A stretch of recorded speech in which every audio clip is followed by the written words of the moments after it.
Now, as the government gears up to reopen the economy, restaurants and eateries have been forced to put in place safety measures to ensure that they meet all the guidelines set before reopening. A spot check by Citizen TV now reveals how restaurants have been forced to conform to the new normal, and many more are making adjustments as they get ready to reopen. Faizal Ahmed has more on this story. Hatuwezi kuendelea kusema Wakenya tukae nyumbani.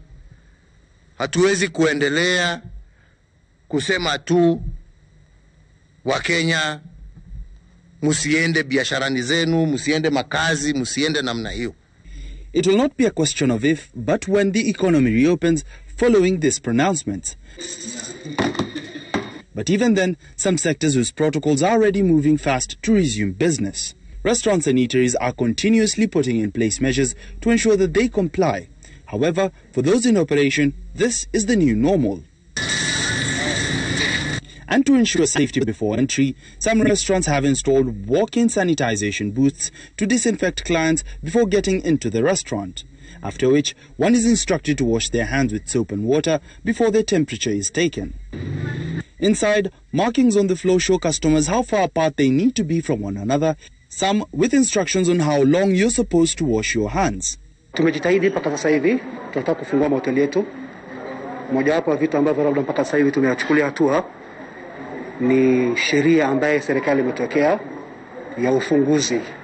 International brands operating in the country have also been forced to comply with the new guidelines before receiving certificates to reopen. We have had the number of staff that we are opening with tested for COVID, and they have also submitted their health certificates to ensure that they are fit for service.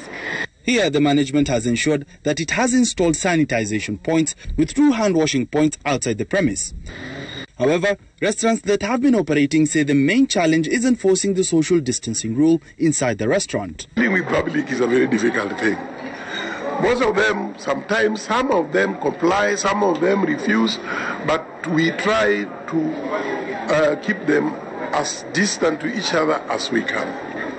Kuna umbali watu kukaa, yaani wasikai kwa pamoja, kuna sheria ambayo tuko nayo.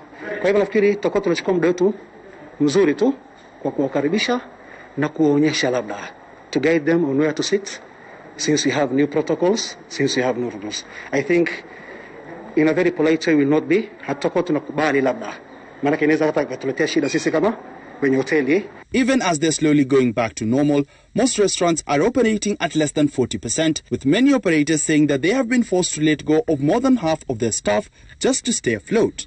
As the government seeks to reopen the economy, restaurants and eateries have put measures in place to ensure that they follow the strict guidelines put in place by the government to stop the spread of the virus. Faizal Ahmed, Citizen TV, Nairobi.